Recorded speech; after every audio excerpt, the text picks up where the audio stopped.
Hello everyone, नमस्कार। मैं साक्षी आप सभी का स्वागत करती हूँ आपके अपने यूट्यूब चैनल और आपके अपने एप्लीकेशन आपकी कक्षा पे। तो आज के इस क्लास में हम लोग एमसीक्यू देखने वाले हैं लखनवी अंदाज चैप्टर का। तो फटाफट आप लोग लाइव जुड़िए, फिर हम लोग आज के सेशन को स्टार्ट करेंगे। साउंड वगैरह क्लियर है? आप लोग कंफर्म करेंगे एक बार। तब तक हम थोड़ा लिंक जो है वो सबको भेज देते हैं, क्योंकि बहुत लोगों को नोटिफिकेशन नहीं जाता है क्लास का। तो क्लास किसी का छूटना नहीं चाहिए, है ना। तो जो भी टेलीग्राम ग्रुप से जुड़े हैं, टेलीग्राम का लिंक आपको डिस्क्रिप्शन बॉक्स में मिल जाएगा और एप्लीकेशन का भी लिंक वहीं पे है, तो वहाँ से आप लोग जुड़ सकते हैं। क्या होता है, वहाँ क्लास का सारा नोटिफिकेशन और एग्ज़ाम से रिलेटेड अगर कोई नोटिफिकेशन आता है तो वो भी हम भेज देते हैं। और व्हाट्सएप ग्रुप से जुड़ना है तो फिर व्हाट्सएप में हमको मैसेज कीजिएगा, आपको लिंक मिल जाएगा।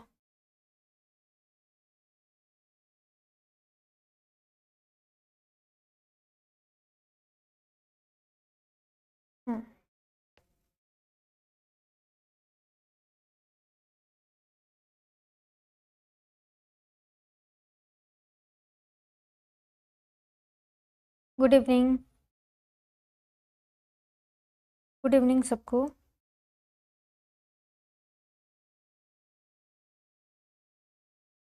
स्टार्ट करते हैं क्लास को। पहला क्वेश्चन आपके सामने है, लखनवी अंदाज शीर्षक पाठ के लेखक का नाम क्या है? पहला क्वेश्चन है आपका, जल्दी से इसका आंसर बताइए आप लोग।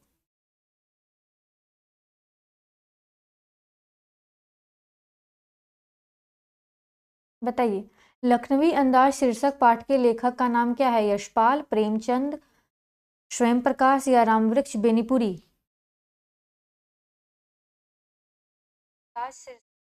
झारखंड जीके का क्लास है, ठीक है। कल से हम लोग झारखंड जीके का क्लास करते हैं, या फिर आज भी ले लेते हैं, ठीक है। आज भी इस क्लास के बाद नहीं होगा तो हम ले लेते हैं। हाँ, साउंड एकदम क्लियर है।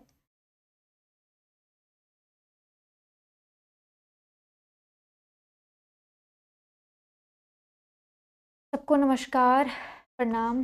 चलिए स्टार्ट करिए क्लास को और क्लास पे ध्यान दीजिए, आंसर कीजिए। हाँ, बहुत लोगों का आंसर आ गया। ए नंबर इसका आंसर होगा, यशपाल। लखनवी अंदाज शीर्षक पाठ के लेखक का नाम क्या है? यशपाल जी के द्वारा लिखित है ये। अगला क्वेश्चन है, यशपाल का जन्म कब हुआ? ऑप्शन है 1900 ईस्वी, 1901 ईस्वी, 1902 ईस्वी या फिर 1903 ईस्वी। यशपाल का जन्म कब हुआ था? जल्दी से बताइए आप लोग।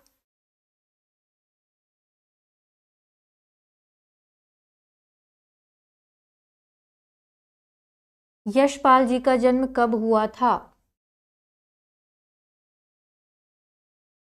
1903 ईस्वी में यशपाल जी का जन्म हुआ था। कहाँ पे हुआ था बताइए तो? यशपाल जी का जन्म कहाँ पे हुआ था? फिरोजपुर छावनी में, रामगढ़ छावनी में, मेरठ छावनी में या फिर आगरा छावनी में? किस छावनी में यशपाल जी का जन्म हुआ था? और जितने भी लोग लाइव जुड़ेंगे वो क्लास को पहले लाइक कर लेंगे, ठीक है। और अगर आप न्यू हैं तो चैनल को सब्सक्राइब भी कर लेंगे। बताइए, यशपाल जी का जन्म कहाँ हुआ था? तो इनका जन्म हुआ था फिरोजपुर छावनी में, ठीक है। कहाँ पे? फिरोजपुर छावनी में।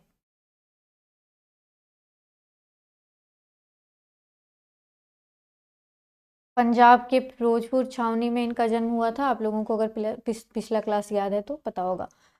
यशपाल ने प्रारंभिक शिक्षा कहाँ ग्रहण की? ऑप्शन है शिमला हिमाचल प्रदेश से, मेरठ उत्तर प्रदेश से, देहरादून उत्तराखंड से या फिर कांगड़ा हिमाचल प्रदेश से। इन्होंने अपनी जो प्रारंभिक शिक्षा है वो कहाँ से प्राप्त किया था बताइए।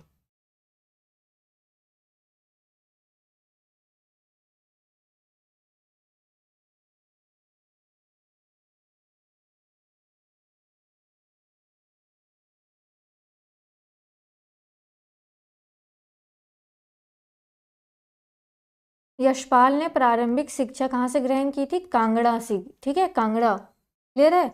यहाँ से इन्होंने अपनी प्रारंभिक शिक्षा जो है वो ग्रहण किया था, जो हिमाचल प्रदेश में है। अगला है, यशपाल ने बीए की शिक्षा कहाँ से ग्रहण की? बीए की शिक्षा इन्होंने कहाँ से ग्रहण की थी? क्या इन्होंने काशी हिंदी विद्यापीठ से ग्रहण किया था, लाहौर के नेशनल कॉलेज से ग्रहण किया था, दिल्ली विश्वविद्यालय से या फिर इलाहाबाद विश्वविद्यालय से? बताइए तो। यशपाल जी ने बीए की शिक्षा जो है वो कहाँ से ग्रहण किया था?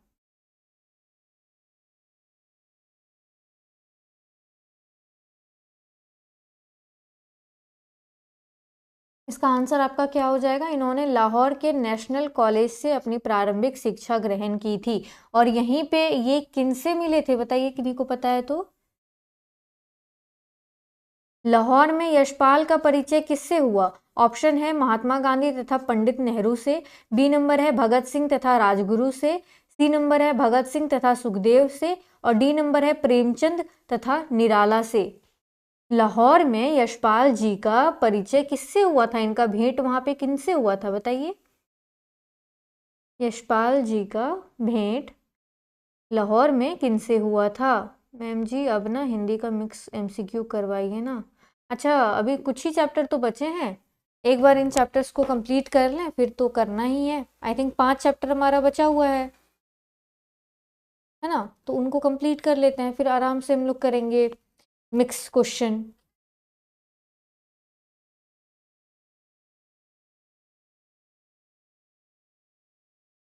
और कौन कौन सा चैप्टर है? इसके बाद हम लोग पढ़ेंगे मानवीय करुणा की दिव्य चमक, जो कि सर्वेश्वर दयाल सक्सेना द्वारा लिखित है। नेक्स्ट उसके बाद होगा एक कहानी यह भी। उसके बाद जो कि आपका मनु भंडारी द्वारा लिखित है। उसके बाद स्त्री शिक्षा के विरोधी कुतर्कों का खंडन। ठीक है, 3 हो गया। एक पढ़ेंगे हम लोग नौबत खाने में इबादत, यतेंद्र मिश्र द्वारा लिखित, और लास्ट में संस्कृति। ठीक है, ये हम लोग 5 चैप्टर जो है आने वाले क्लासेस में पढ़ने वाले हैं। उसके बाद हमारा मिक्स क्वेश्चन चलेगा।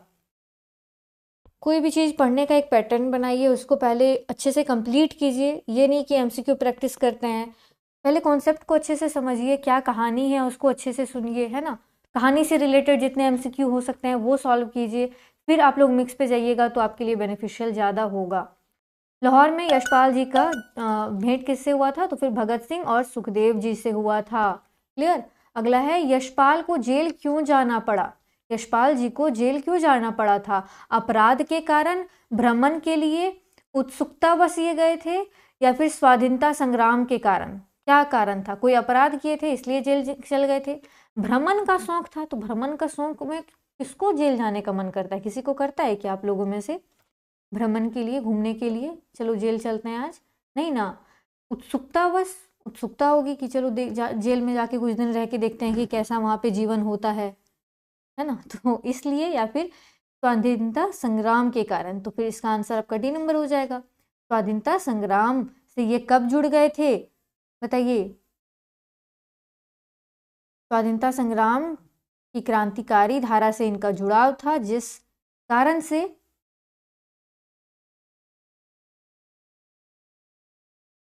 इनको जेल जाना पड़ा था। ठीक है मैम, 2 दिन से क्लास में है, आगे वाला क्लास का क्वेश्चन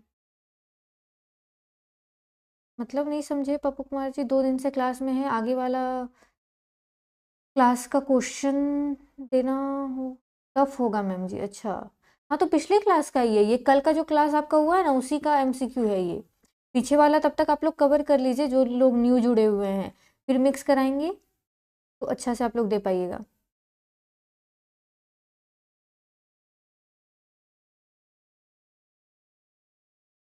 ये हो गया क्लियर। अगला क्वेश्चन है यशपाल किस शैली के विशिष्ट रचनाकार हैं? ऑप्शन है छायावादी, बी नंबर है सामंतवादी, सी नंबर है यथार्थवादी, और डी नंबर है याशावादी। देखिए, यथार्थवादी का अर्थ क्या होता है? रियलिस्टिक होता है। ठीक है, जो रियल जो चीजें होती हैं उनसे जो लिखते हैं वो। सामंतवादी जो पॉलिटिक्स वगैरह का थोड़ा लिखते हैं, जो सामंतवादी लोग हैं उनके बारे में जो लिखते हैं वो हो गया। छायावादी, छायावादी ऑप्टिमिस्टिक कह सकते हैं, उन चीज़ों के बारे में जो लिखते हैं उनको कहते हैं छायावादी। ठीक है, छायावादी को आप इस तरह से भी लिख सकते हो कि अ, अ, जो मतलब रोमांटिक वाली जो चीज़ें ज़्यादातर लिखते हैं। ठीक है, जैसे कि आपका जयशंकर प्रसाद हैं, जैसे कि वो जो लिखते हैं कहानियाँ या फिर कविताएं, तो वो सब आ जाएगा छायावादी में। ठीक है, तो यहाँ पे इनका आंसर क्या हो जाएगा? यशपाल जी जो हैं वो आपके यथार्थवादी कवि हैं, रियलिस्टिक चीज़ें ये लिखते हैं। ठीक है, जो रियल जो घटनाएं घटती हैं उनसे जो संबंध रखता है वो सारी चीज़ें ये लिखते हैं, तो ये यथार्थवादी कवि हैं। ठीक है, यशपाल का कौन सा उपन्यास भारत विभाजन की त्रासदी का मर्मिक दस्तावेज है? ऑप्शन है सच्चा झूठा, बी नंबर है झूठा सच, सी नंबर है झूठा सच और ये झूठ सच है, थोड़ा सा डिफरेंस है यहाँ पे, और डी नंबर है सच झूठ। और जिनको भी नोट्स लेना है, टेस्ट सीरीज लेना है हिंदी पेपर 2 का या फिर आप लोगों को पेपर 3 का अगर लेना है तो फिर वो आप आपकी कक्षा एप्लीकेशन का लिंक डिस्क्रिप्शन बॉक्स में मिल जाएगा, वहाँ से जाके ले सकते हैं। ठीक है, टेस्ट सीरीज हो गया 15 टेस्ट सीरीज, 10 टेस्ट सीरीज, जैसा आप चाहें वैसा ले सकते हैं। और अगर आप Okay, लोगों को I नोट्स found this लेना है on the web Jharkhand for GK का या फिर Panruti आप theory. ये आपका Check it paper out. 2 Hindi का, तो वो भी आप लोग जाके ले सकते हैं। क्लियर? और कोई डाउट है तो जो नंबर आपको बहुत सारे वीडियोस में देखने को मिलता है उस पर कांटेक्ट कर सकते हैं आप व्हाट्सएप। इसका आंसर क्या हो जाएगा जल्दी से बताइए तो। झूठा सच, झूठ सच नहीं होगा, ठीक है, झूठा सच होगा। बी नंबर इसका करेक्ट आंसर होगा। यशपाल का कौन सा उपन्यास भारत विभाजन की त्रासदी का मर्मिक दस्तावेज है? तो फिर झूठा सच, पिछले क्लास में अच्छे से हम आपको बताए थे इसके बारे में। ठीक है, मतलब भारत विभाजन जब हुआ था ना, उस समय जो यहाँ पे घटनाएं घट रही थी उनके बारे में इन्होंने लिखा है। यशपाल के प्रमुख कहानी संग्रह कौन से हैं? यशपाल जी जो हैं इनके प्रमुख कहानी संग्रह आपको बताने हैं। तर्क का तूफान और ज्ञानदान, बी नंबर है पिंजड़े की उड़ान और वादुलिया, या फिर डी सी नंबर है फूलों का कुर्ता और डी नंबर है ये सभी। तो इसमें से कौन सा आंसर आपका सही हो जाएगा? जल्दी से बताइए। यशपाल जी जो हैं इनके प्रमुख कहानी संग्रह कौन से हैं? Ma'am I am new student sir. Okay, welcome. हाँ, तो इसका आंसर क्या हो जाएगा? डी नंबर, ये सभी इसमें से सही आंसर है। ये सारे ही इनके कहानी संग्रह के नाम हैं। अच्छे से देख लीजिए, अच्छे से याद कर लीजिए इन चीज़ों को। अगला है यशपाल के प्रमुख उपन्यास कौन से हैं? यशपाल जी जो हैं इनके प्रमुख उपन्यास कौन से हैं? मेरी बात उसकी बात, बी नंबर है अमिता या दिव्या, दोनों साथ में है, दादा कॉमरेड या फिर पार्टी कॉमरेड, और डी नंबर है ये सभी। तो फिर यशपाल जी के प्रमुख उपन्यास कौन से हैं बताइए। सबसे ज्यादा इनका अगर फेमस बोला जाए ना तो झूठा सच उपन्यास सबसे ज्यादा फेमस है, पर ये सभी इनमें से हैं, इनके उपन्यास ये सभी हैं। क्लियर? अगला क्वेश्चन है, लखनवी अंदाज पाठ में लेखक वस्तुतः किस पर व्यंग किया है? लखनवी अंदाज पाठ जो है उसमें से लेखक जो है वो किस पर व्यंग करते हैं? लेखकों पर करते हैं, पतनशील सामंती वर्ग पर करते हैं, मतलब जो सामंती वर्ग चला आ रहा था, जिनका राज चला आ रहा था, उनका राज अब जाने वाला है, पतनशील है, उनका अस्तित्व मतलब एक तरह से कह सकते हैं समाप्त होने वाला है, उनके बारे में, गरीब लोगों पर या फिर हीरा बेचने वालों पर, इस पर ये व्यंग करते हैं बताइए।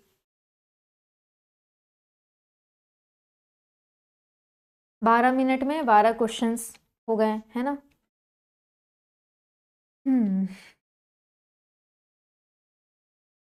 आंसर क्या हो जाएगा? पतनशील सामंती वर्ग पर। यहाँ सब लोग क्लास करता था, मुझे कोई नहीं बताया। अच्छा, बहुत लोगों को मतलब पता ही नहीं है कि यहाँ पे क्लासेस चल रहे हैं, तो वो आपकी जिम्मेदारी है कि लोगों को बताना, अपने दोस्तों के साथ शेयर करना। जिद्दी अनु कह रही है कि यहाँ पे क्लास चलता था, किसी ने मुझे बताया नहीं। यशपाल की मृत्यु कब हुई? ऑप्शन है 1983 में, 1983 में, 1978, 1973 या फिर 1976 ईस्वी में। कब इनका मृत्यु हुआ था? इनका जन्म 1903 ईस्वी में हुआ था। मृत्यु कब हुआ था बताइए? इनका देहांत कब होता है?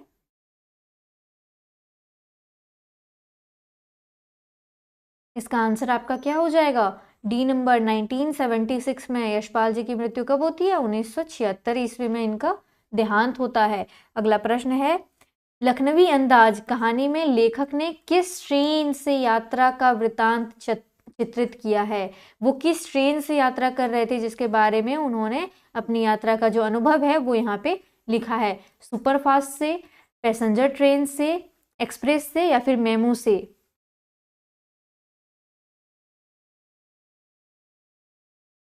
बताइए।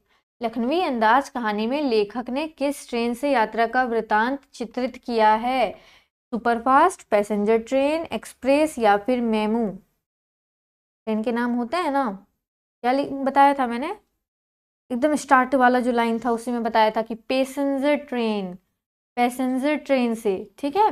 लखनवी अंदाज कहानी में लेखक जो हैं वो किस ट्रेन से यात्रा का वृतांत चित्रित करते हैं, तो पैसेंजर ट्रेन। अगला प्रश्न है आपका, ट्रेन में किस क्लास के टिकट के अधिक दाम लगते थे? कौन से क्लास का टिकट का अधिक दाम लगता था? फर्स्ट क्लास का, सेकेंड, थर्ड या फिर चेयर कार का?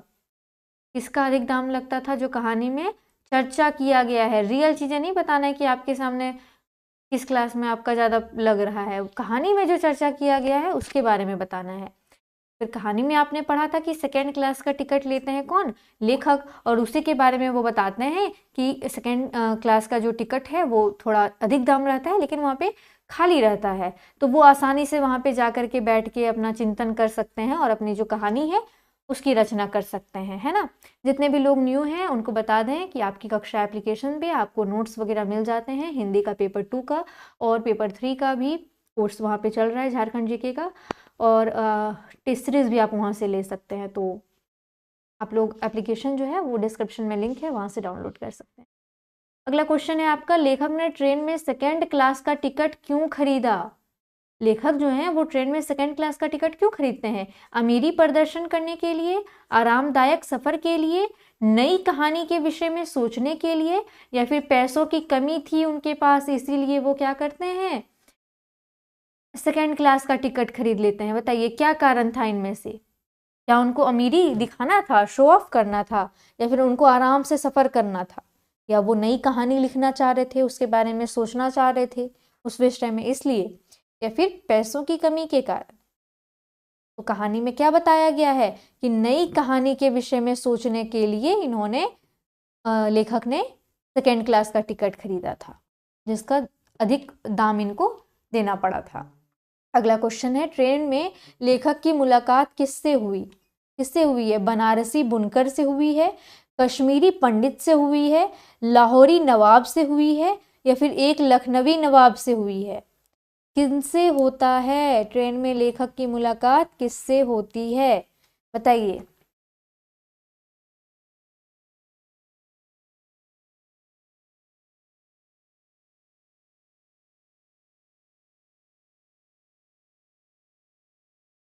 साउंड तो आज एकदम क्लियर आ रहा है आप लोगों का। ट्रेन में लेखक की मुलाकात किससे हुई थी? एक लखनवी नवाब से हुई थी जिन्होंने अपनी नवाबी दिखलाई थी। कैसे, वो तो आपको पता है, कहानी को पढ़ा ही है आपने।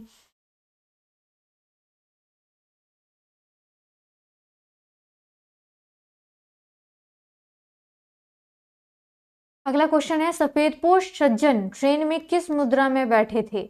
ऑप्शन है पालथी मारकर, पद्मासन में, फैलकर, ठीक है, फैलकर, या फिर पैर पे पैर चढ़ाकर। किस तरह से बैठे थे? मैम पीडीएफ कहाँ मिलेगा? आपकी कक्षा एप्लीकेशन जिसका लिंक आपको डिस्क्रिप्शन बॉक्स में मिल जाएगा, वहाँ से जा कर के आप ले सकते हैं पीडीएफ, या फिर बहुत सारी वीडियो में मेरा नंबर भी फ्लैश हुआ है तो उसमें देख सकते हैं। वहाँ से आप जैसे ही मुझे व्हाट्सएप में मैसेज करेंगे उस नंबर पे तो वहाँ पे आपको पता चल जाएगा। प्रहलाद कुमार, है ना। सफेदपोश सज्जन ट्रेन में किस मुद्रा में बैठे थे? तो पालथी मार करके वो बैठे थे। अगला क्वेश्चन है, ट्रेन में बैठे सज्जन की चिंता में विघ्न क्यों पड़ा था? ऑप्शन है गाना सुनाई पड़ने के कारण, बी नंबर है गाड़ी रुकने के कारण, सी नंबर है लेखक के आ जाने के कारण, और डी नंबर है लड़ाई होने के कारण। किस कारण से ट्रेन में जो बैठे हुए सज्जन थे उनकी चिंता में विघ्न पड़ गया था? मतलब जो नवाब साहब बैठे थे ना, क्यों उनका जो मौन था या फिर जो शांति थी वो भंग हो गई? क्यों उनमें विघ्न पड़ गया? क्योंकि वहां पे लेखक आ गए थे। वो जो नवाब थे वो सोचे थे कि ये पूरा डब्बा खाली होगा, सेकंड क्लास में कौन ही सफर करेगा, तो खाली होगा, आराम से बैठ के सफर करेंगे, जाएंगे अकेले। पर वहां पे लेखक आ गए तो इसीलिए उनका जो चिंता था उसमें विघ्न पड़ गया। सज्जन ने ट्रेन में अपने सामने क्या रखा था? एलडीएस क्या होता है? एलडीएस एलडीसी होता है ना, एलडीएस क्या होता है? पीडीएफ फ्री में मिलेगा? नहीं, पीडीएफ के लिए पेमेंट करना पड़ेगा। सज्जन ने ट्रेन में अपने सामने क्या रखा था? 2 ताजे चिकने खीरे रखे थे, 1 दर्जन केले रखे थे, पाव भर अनार रखे थे या फिर सेब की टोकरी रखी थी। सज्जन आने की, सज्जन कौन है यहाँ पे? नवाब साहब हैं, है ना। तो उन्होंने क्या रखा था बताइए तो? 2 ताजे चिकने खीरे रखे थे, है ना। ए नंबर आंसर हो जाएगा। अगला क्वेश्चन है, लखनवी अंदाज पाठ के आधार पर बताएं कि अपदार्थ वस्तु किसे कहा गया है। कहानी में कहा गया है ना अपदार्थ वस्तु, तो किसे कहा गया है? खीरे को, डिब्बे को, गाड़ी को या फिर इनमें से कोई नहीं। अपदार्थ वस्तु किसे कहा गया है?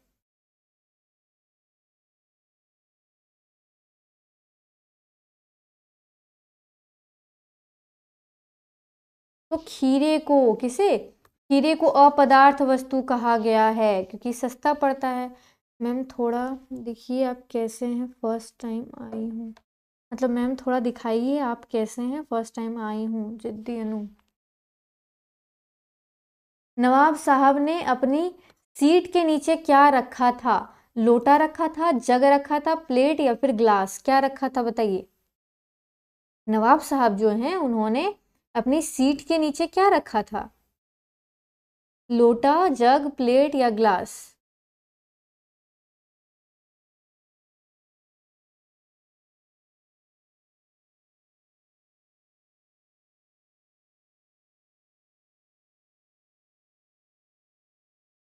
तो नवाब साहब जो हैं वो अपनी सीट के नीचे क्या रखे हुए थे? लोटा, जिसको निकाल करके वो खीरे को धोते हैं। ठीक है मैम। पीडीएफ का पैसा कितना है? अभी 150 है, 150 में आपको पीडीएफ मिल जाएगा।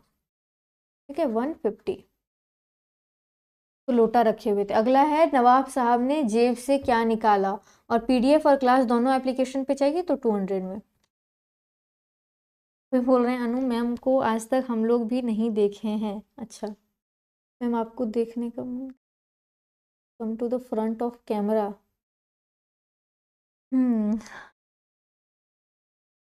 नवाब साहब ने जेब से क्या निकाला? कंघी निकाला, चाकू निकाला, कलम या फिर ग्लास।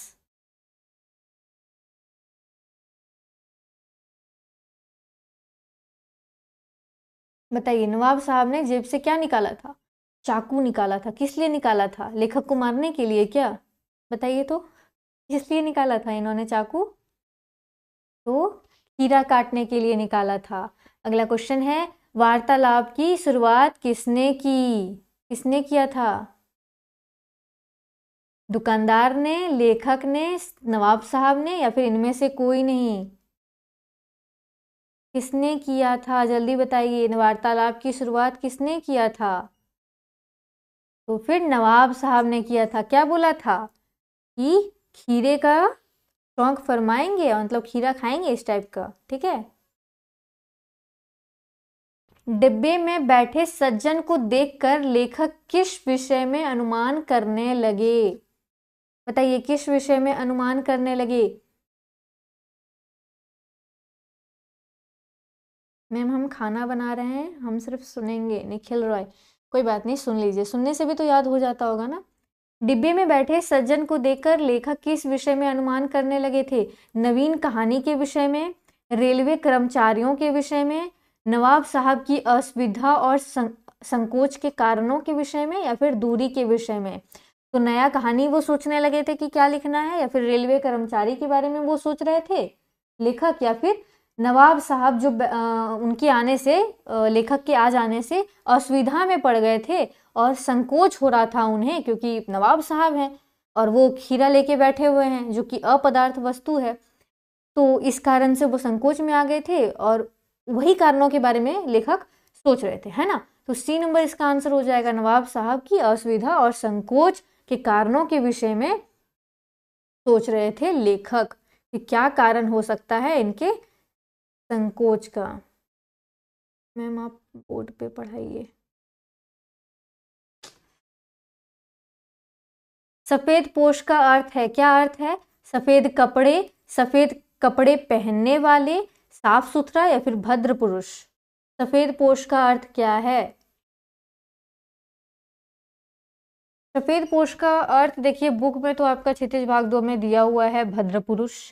पर जहाँ तक हमको लगता है कि सफ़ेद कपड़े पहनने वाला होना चाहिए, पर आपकी बुक में जो दिया है वही आप पढ़िए, वही अच्छा रहेगा, है ना। तो इसका आंसर क्या हो जाएगा, डी नंबर, भद्र पुरुष, सफेद पुरुष का अर्थ है। अगला है, लेखक की पुरानी आदत क्या थी। लेखक जो है उनकी पुरानी आदत क्या थी, अकेले में गीत गाना, बी नंबर है अकेले में सो जाना, सी नंबर है अकेले में तरह तरह की कल्पनाएं करना, और डी नंबर है पुस्तक पढ़ना। क्या है लेखक की पुरानी आदत, बताइए तो।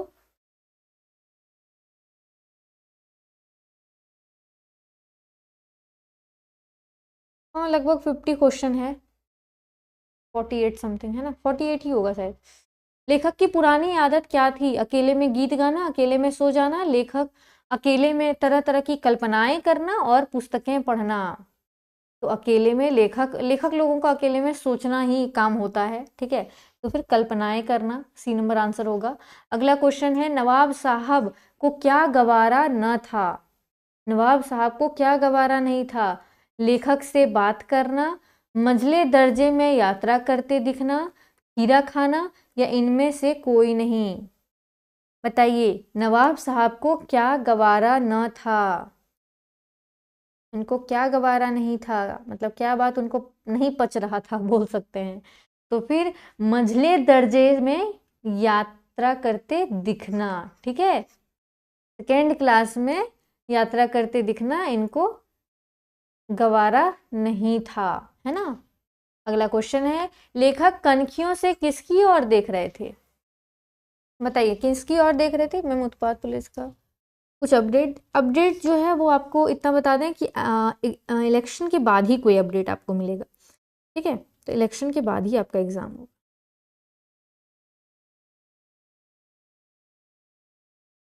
क्लियर।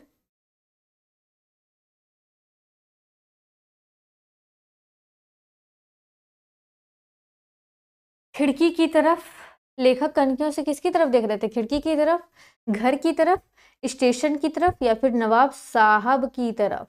वो होगा नवाब साहब होगा, बताइए क्या हो जाएगा आंसर।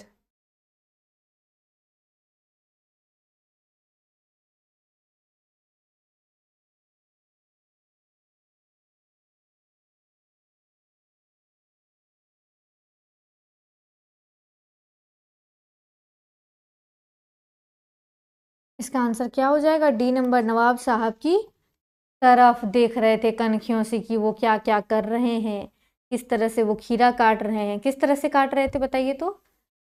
पहले धोए खीरा को, फिर उसका जो ऊपर वाला पोर्शन था उसको काट के उसका झाग निकाला, है ना। उसके बाद उसका फांके काटे और उस पे नमक मिर्च और जीरा का जो गुंडी था वो उन्होंने बुरेक दिया, और फिर उसको नाक तक ले जाके सुगंध उसका लेते थे और उसको बाहर फेंक देते थे खिड़की से, है ना। चलिए अगला क्वेश्चन है, लखनऊ स्टेशन पर कौन खीरे के इस्तेमाल का तरीका जानते हैं। ऑप्शन है नवाब साहब, बी नंबर है लेखक, सी नंबर है खीरा बेचने वाले, और डी नंबर है इनमें कोई नहीं। बताइए क्या होगा आंसर।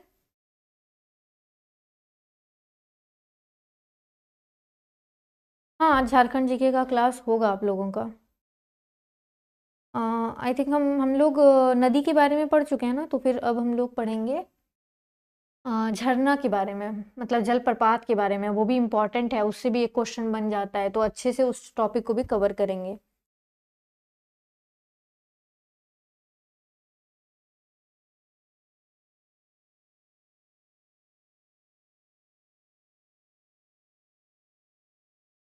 तो यहाँ पे क्या हो जाएगा, खीरा बेचने वाला जानता था तरीका, ठीक है, खीरे के इस्तेमाल का तरीका जानते थे।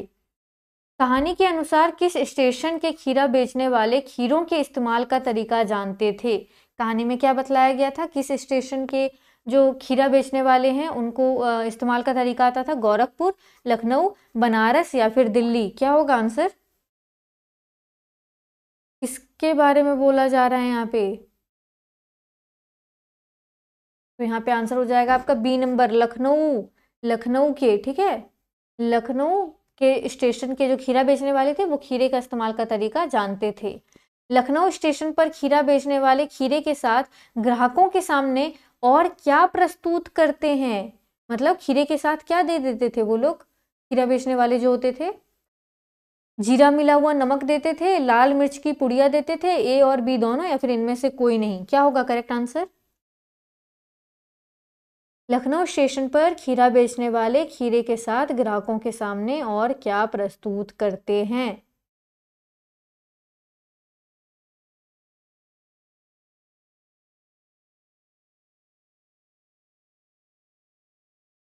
इसका आंसर आपका क्या हो जाएगा, ए और बी दोनों, जीरा मिला हुआ नमक, लाल मिर्च की पुड़िया, ठीक है, ये दोनों ही वो बेचने का तरीका जो है वो जानते थे कि इन दोनों के साथ मिला करके खीरा कोई खाएगा तो उसको बहुत ही आनंद आएगा, तो इससे ज़्यादा खीरा का बिक्री होगा, इसीलिए इस तरह से वो लोग बेचते थे।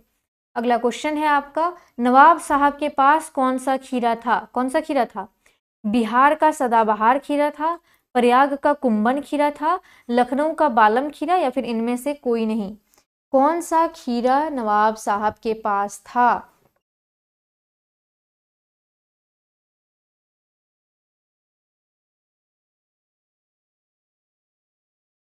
फिर बोल रहे हैं अर्जुन भाई तुम अभी लोटा क्वेश्चन में ही फंसे हो, कोई हो सकता है देर से आए होंगे क्लास में, तो अच्छा कर रहे हैं वो कि उधर ही देख रहे हैं, क्वेश्चन को टप नहीं रहे हैं, है ना। मैम मैं गई हूँ लखनऊ, वह तो कोई खीरा बेचने वाला नहीं दिखा हमको। अब बहुत पहले का ये बात हो रहा है, कब का बात हो रहा है समझ रहे हैं, 1903 में लेखक का जन्म हुआ था, 1976 तक वो जीवित रहे थे, ठीक है, तो उस समय का बात हो रहा है, तो उस समय तो आप नहीं ना गई थी वहां पे, तो कैसे आप देखेंगे खीरा बेचने वाला, उसी समय बेच के निकल गया वो, ज्यादा पैसे हो गए तो बिजनेस कर लिया होगा उसने, है ना। इसका आंसर क्या हो जाएगा, सी नंबर, लखनऊ का बालम खीरा। यहाँ पे जितनी बातें हो रही है लखनऊ के बारे में हो रही है। नवाब साहब ने किसे खीरे की पेशकश की, मतलब किसे खीरा खाने के लिए दिया नवाब साहब ने, सहयात्री को, भिखमंगे को, लेखक को या फिर टीटी को, टीटीई को, किसको बताइए, किसको नवाब साहब ने खीरे की पेशकश की, मतलब कहा कि लीजिए खीरे खा लीजिए, तो फिर लेखक को कहा था, है ना, लेखक को ही कहा था उन्होंने, खीरे का नौश फरमाएंगे ऐसा ही कुछ कहा था ना।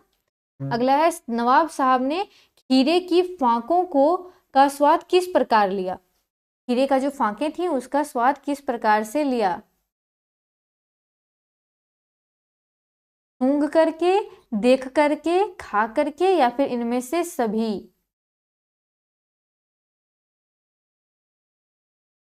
बताइए। नवाब साहब ने खीरे की फांकों का स्वाद किस प्रकार से लिया, सूंघकर, देखकर, खाकर या इनमें सभी।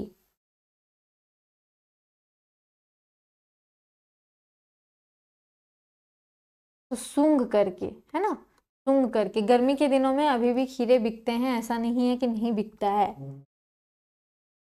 अगला है, नवाब साहब के खीरा इस्तेमाल करने के इस तरीके को लेखक ने संतुष्ट होने का कौन सा तरीका बताया, मतलब इस तरीके के से कि नाक तक लेके जाके सूंघ रहे हैं और फिर उसको फेंक दे रहे हैं। मनीता मीन्स क्या क्वेश्चन है आपका, जल्दी बताइए आप।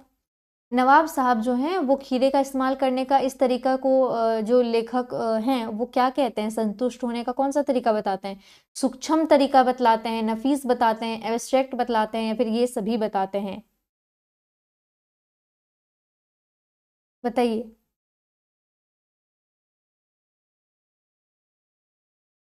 कौन सा तरीका बताते हैं कि सूंघ करके वो फेंक दे रहे हैं, तो इसको किस तरह का तरीका बताते हैं, तो सूक्ष्म, नफीस और एब्स्ट्रैक्ट ये सभी बतलाते हैं, डी नंबर आंसर होगा। अगला क्वेश्चन है, लेखक ने कहानी के माध्यम से किन लोगों पर कटाक्ष किया है,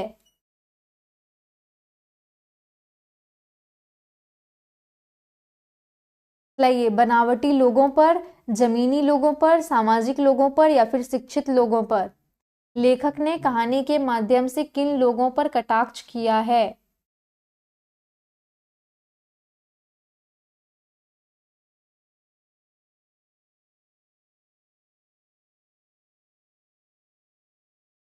हम झारखंड जीके करवाइए, ओके। तो ये बनावटी लोगों पर कटाक्ष किया है ना। हाँ, कोई बोल रहे हैं इसे बेवकूफ़ी कहते हैं मैम, पागल भी, हाँ बिल्कुल सही कहा, इसे बेवकूफ़ी ही कहते हैं। लेखक ने कहानी के माध्यम से किन लोगों पर कटाक्ष किया है, तो बनावटी लोगों पर, मतलब जो दिखावा करते हैं उन लोगों पर कटाक्ष किया है। अगला क्वेश्चन है, नवाब साहब ने खीरे की फांकों को खिड़की से बाहर क्यों फेंक दिया था? क्यों फेंक दिया था बताइए? कड़वी होने के कारण फेंका था, खराब होने के कारण फेंका था, मूर्खता के कारण फेंका था, या फिर खानदानी रईसों का अंदाज दिखाने के लिए फेंका था? नवाब साहब जो हैं वो खीरे की जो फांकें होती हैं उसको खिड़की से बाहर फेंक दिए थे। क्यों फेंके थे? कड़वा था इसलिए, खराब था इसलिए, मूर्खता के कारण, या फिर खानदानी रईसों का अंदाज दिखाने के लिए फेंक दिए थे? तो फिर उन्होंने खानदानी रईस जो होते हैं ना उनका अंदाज दिखाने के लिए ये किया था। अभी तो एक गाना भी आया था ना कि जो खानदानी रईस हैं वो नर्म रखते हैं मिजाज अपना, तुम्हारी दौलत क्या तुम्हारी,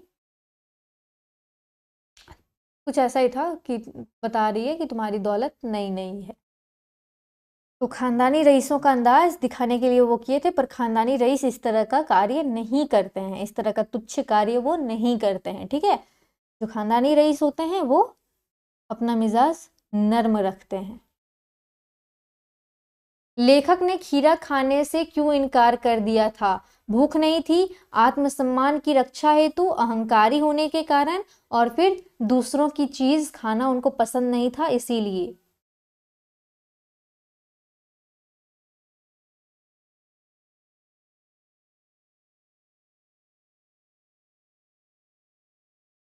तो फिर क्या कारण था जो लेखक ने खीरा खाने से इनकार कर दिया था?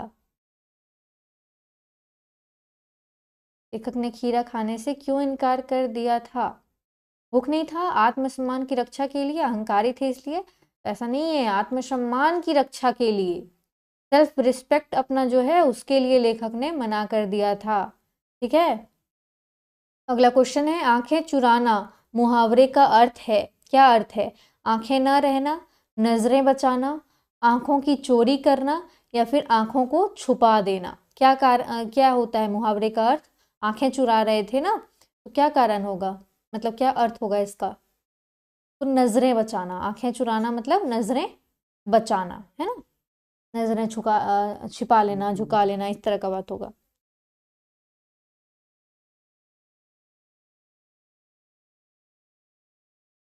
पंकज राज शर्मा, मैम आज मेरी आपका बर्थडे विश कर दीजिए ना।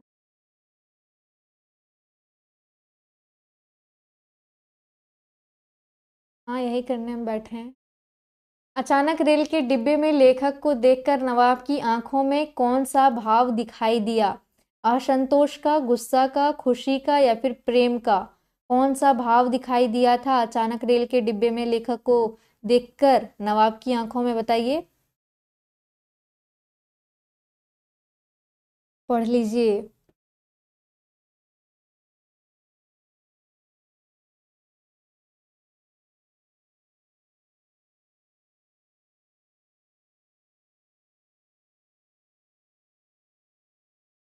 क्या हो जाएगा इंसान इसका आंसर? तो फिर असंतोष का भाव दिखाई दिया था, है ना, असंतोष का। कहानी अच्छे से पढ़े होंगे तो फिर याद होगा। नवाब साहब ने खीरे की तैयारी के बाद उसका क्या किया? खिड़की से बाहर फेंक दिया था, साथ बैठे मुसाफिर को दे दिए, लेखक को दे दिए, या फिर स्वयं खा गए? क्या किया था? नवाब साहब जो हैं वो खीरे की तैयारी के बाद उसका क्या किया था उन्होंने?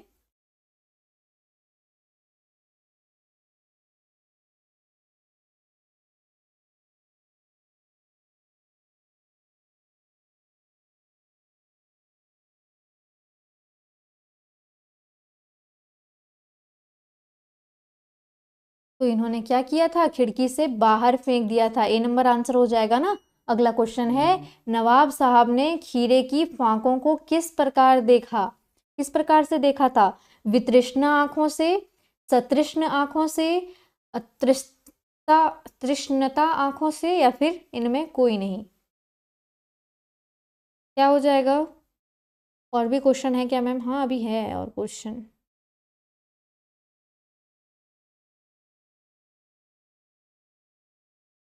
क्या हो जाएगा इसका? तृष्ण आंखों से देखा था, है ना नवाब साहब ने। उनको मन तो पूरा था खाने का, मुंह में पानी भी आ गया था, लेकिन नवाबी अपना जो है वो नहीं जाना चाहिए, इसीलिए उन्होंने नहीं खाया, फेंक दिया खिड़की से बाहर। नमक मिर्च नमक मिर्च छिड़क कर दिए गए खीरे की फांकों को देखकर लेखक की क्या स्थिति थी? बताइए क्या स्थिति थी। ऑप्शन है, लेखक उन्हें सूंघने को लालायित हो रहे थे। बी नंबर है, लेखक उन्हें खाने को लालायित हो रहे थे। सी नंबर है, लेखक उन्हें फेंकने को लालायित हो रहे थे। और डी नंबर है, इनमें से कोई नहीं।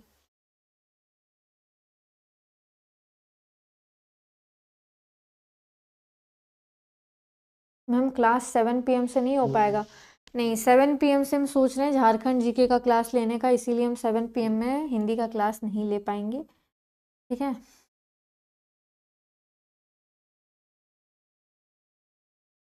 बताइए इसका आंसर क्या हो जाएगा। नमक मिर्च छिड़क कर दिए गए खीरे की फांकों को देखकर लेखक की क्या स्थिति थी? लेखक उन्हें खाने के लिए लालायित हो रहे थे, पर आत्मसम्मान की रक्षा के लिए उन्होंने मना कर दिया। दोबारा भी पूछा गया उनसे तो मना कर दिया, है ना। 2 बार पूछा था उन्होंने, फिर भी इन्होंने मना कर दिया। नवाब साहब ने खीरे की तैयारी के बाद उसका क्या किया? मैम आप बोल रहे हैं हमको खाने का मन हो रहा है, पानी आ गया मुंह में, अभी तो मिलेगा भी नहीं, कैसे खाइएगा। ये नवाब साहब ने खीरे की तैयारी के बाद उसका क्या किया था? लेखक को दे दिया था, खिड़की से बाहर फेंक दिया था, खा गए थे, या फिर इनमें कोई नहीं। क्या होगा करेक्ट आंसर? नवाब साहब ने खीरे की तैयारी के बाद उसका क्या किया? तो खिड़की से बाहर फेंक दिए, ऊपर ही हमने देख लिया था। अगला क्वेश्चन है हमारा, हम गौर कर रहे थे मैं हम शब्द किसके लिए प्रयुक्त हुआ है? तो यहाँ पे जो हम गौर कर रहे थे लाइन है, इसमें से हम जो है वो किसके लिए प्रयुक्त हुआ है? नवाब साहब के लिए, लेखक के लिए, या फिर किसके लिए?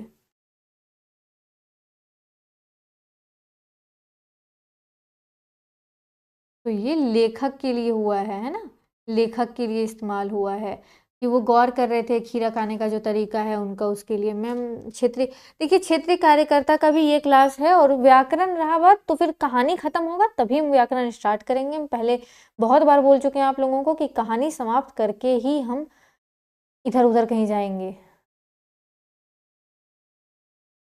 चलिए अगला क्वेश्चन है हमारा, नवाब साहब द्वारा डकार लेना क्या दर्शाता है? मन भरना, स्वाद लेना, पेट भरना, या फिर इनमें सभी? बताइए क्या दर्शाता है। आप लोग भी ट्राई कीजिएगा किसी दिन, नमक में मिर्च लगाकर, जीरा लगाकर, नमक मिर्च जीरा लगाकर खीरा में उसका स्मेल करके कि आपका कहीं पेट भरता है क्या।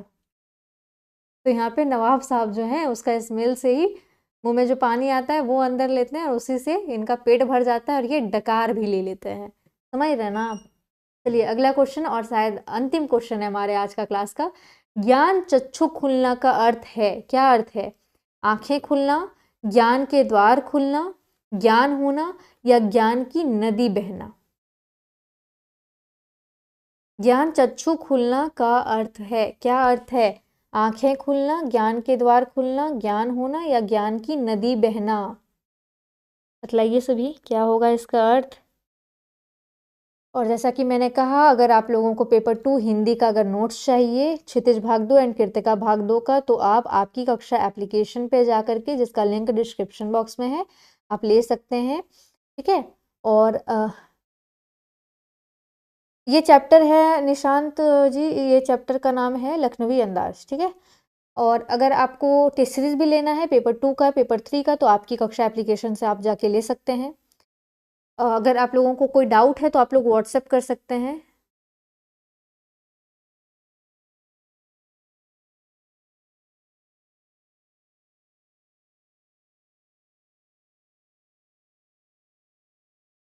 चौरानवे 70 52 67 47 पे। ठीक है, क्लियर। इसका आंसर क्या हो जाएगा? ज्ञान होना। ज्ञान चक्षु खुलने का अर्थ क्या है? तो ज्ञान होना। किसका ज्ञान चक्षु खुला है? लेखक का। क्या ज्ञान हुआ है उनको? उनको क्या ज्ञान हुआ बताइए तो।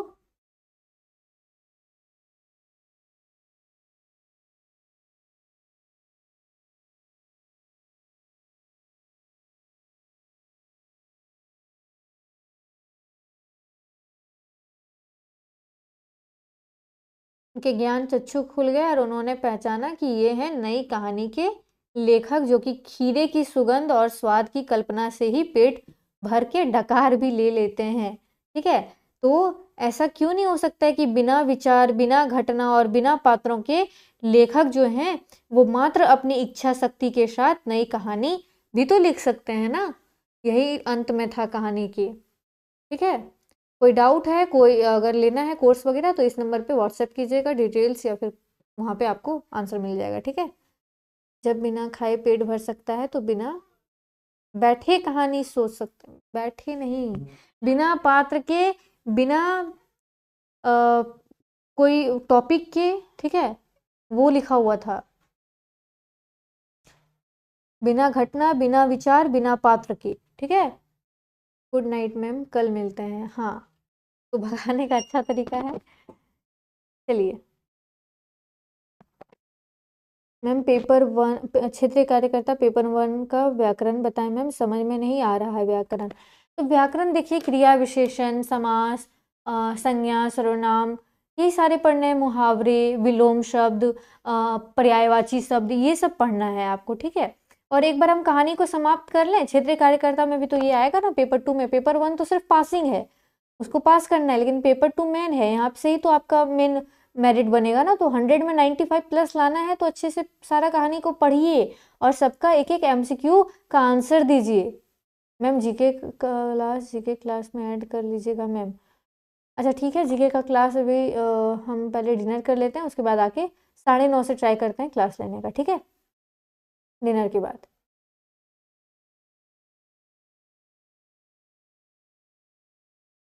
चलिए, गुड नाइट सबको।